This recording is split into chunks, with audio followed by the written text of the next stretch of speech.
Hi everyone, welcome back to my channel, or if you're new around here then hello, my name is Sarah-Jayne. Today I am going to be doing my little girl's 10-month update. So Ella is actually 10 months today as I'm filming this, and as I say every single time, oh my goodness, where has this time gone? I feel like I just need to make a clip of me saying that and just insert it in every video because I say it literally every time. But I feel like this month, between 9 and 10 months, she has developed so much. It feels like so much has happened, and I also feel like a lot of it happened within 1 week, so the poor little thing went through a lot.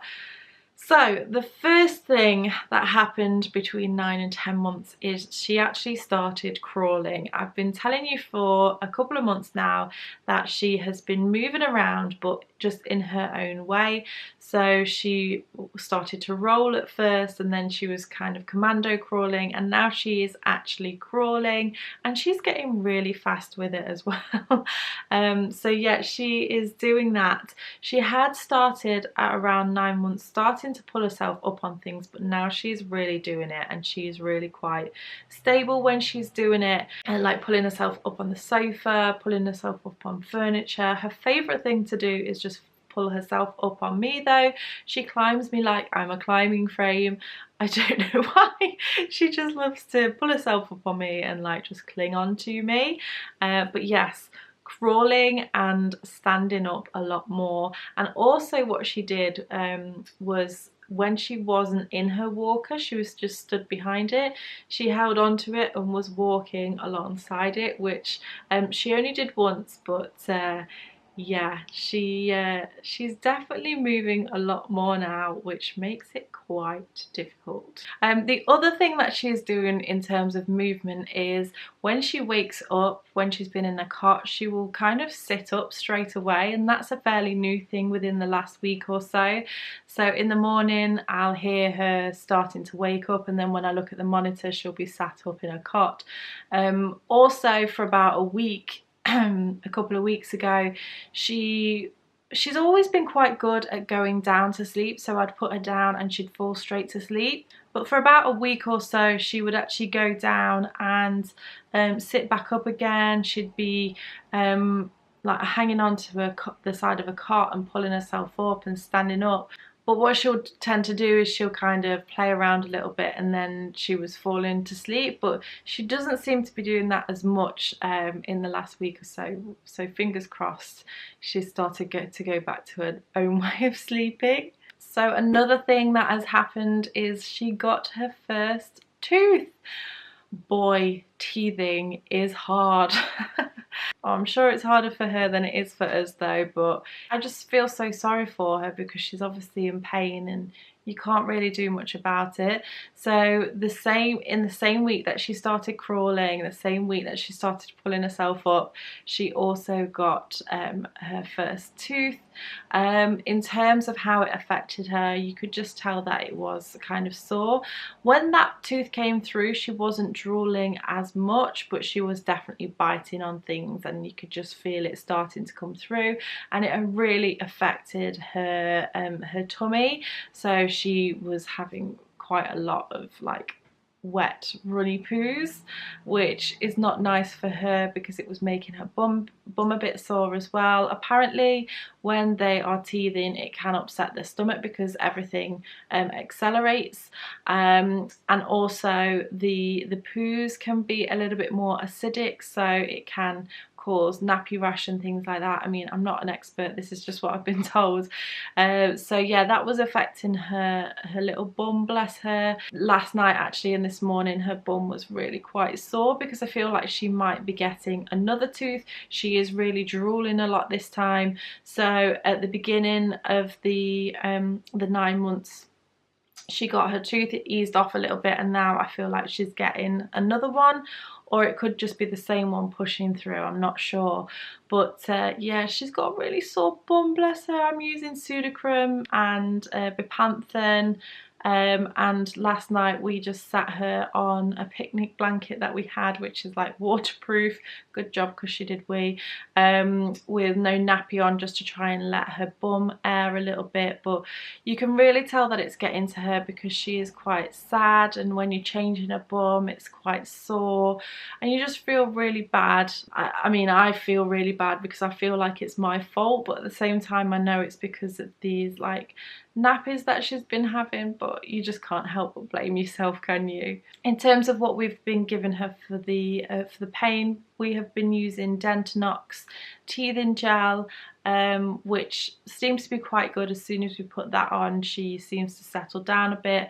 I've also been giving her, not Calpol, it's the other one, I forget, but it's like a baby paracetamol, and that seems to be helping as well. So yeah, we try not to give it the medicine too much, but especially when she gets a bit grumpy. It tends to be towards the end of the day. As well as her teeth hurting and her little bum being sore, she also went off her food a little bit, especially breakfast. I'm not quite sure why. We did also change her routine slightly, so we dropped a bottle because she was getting less and less fussed about a bottle. And for the first week she was fine. One of the reasons why we changed is because she has actually gone to nursery now. So last week was her first week of nursery. She just went into for 2 half days, but because of the way they do things there, we kind of changed the bottles a little bit, and we dropped the 11 o'clock bottle, and she seemed fine, to be honest. But I'd say maybe the last couple of days we have given her another bottle again, just because she kind of needed it. I don't know whether she's having a growth spurt, but I'm just going with the flow, and because she's not kind of well with her teeth, I'm just letting that pan out however it pans out. But when she did have a few good days of dropping that bottle, she seemed to do really well, so we shall see. I just think it's those pesky little teeth. So as I've just mentioned, she is at nursery now, and we went for the first week that we just went for 2 1-hour sessions, settling in sessions. The first time I stayed with her the whole time. The second time I dropped her off, but then went and waited upstairs while I watched some videos and things, like health and safety stuff.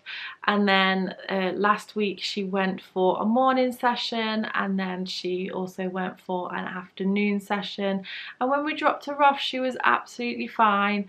And then one time when I picked her up she was sleeping, so we had to wake her up, bless her. But the other time I walked in and she had her back to the door, but I could just see her playing with some toys, and it was just the cutest thing. And then when I shouted her name, she turned round, and then as soon as she saw me she started crying, bless her. So I don't know whether she was like pleased to see me, or if in that moment she just realised that I wasn't there, and then she wanted me. But she seems to be doing really well. I hope she's okay today with her not being 100%, but I'm sure she is. I'm sure the nursery would ring me if she's not. What is this anxiety that we get from, you know, our children going to nursery? I put a few pictures up on Instagram with some comments, just talking about the whole process, and there was just so many people that reached out and said, you know, they went through the same or are going through the same, and it's completely normal. So yeah, it's just hard, isn't it? It's harder for us than it is for them, I think, because they just like to play. But yeah, it was so lovely. And also the first time that I left her, so on the settling in session, she did a bit of painting. So I got my very first painting and I got very emotional. It was just really, really cute. So yeah, I feel like she's gone through a lot this month, and I just feel like she's growing so much. She's getting so clever. If you follow me on Instagram and things, you'll see that she has a really cute little pointy finger. She points at everything, but she would point at things before, but I feel like now she's actually pointing at things that she actually wants, and she knows she wants it, and she knows if she points at it, then that's what she gets. So she's really starting to learn a lot. She's also, and I don't know if this is normal for a 10-month-old, but she also started going, no. She's actually saying no and shaking her head. So yeah, we're just trying to deal with things as they come at the moment. It's difficult when you come to discipline them because you want to teach them the right way to do things, but they don't quite understand it yet, and you don't just want to be telling them no, naughty all the time. We try not to do that if possible, and like steer it into something a bit more positive and a bit more productive instead. Oh, guys, it's a minefield, isn't it? Like, so much to think about. There's just so much pressure to feel like you're doing everything right, but she seems to be doing really well. We're really happy. She's generally a happy baby when those teeth aren't playing her up. So yeah, there you go. I really hope that you've enjoyed this little update. If you have kids yourself of the similar age, then leave me a comment below. Let me know if they're similar or doing anything different. But thank you so much for watching. I felt like this has been a bit of a rambly one. So thank you for sticking to the end. Make sure you subscribe to keep up to date with all of my latest videos, and I shall see you again next time. Bye guys!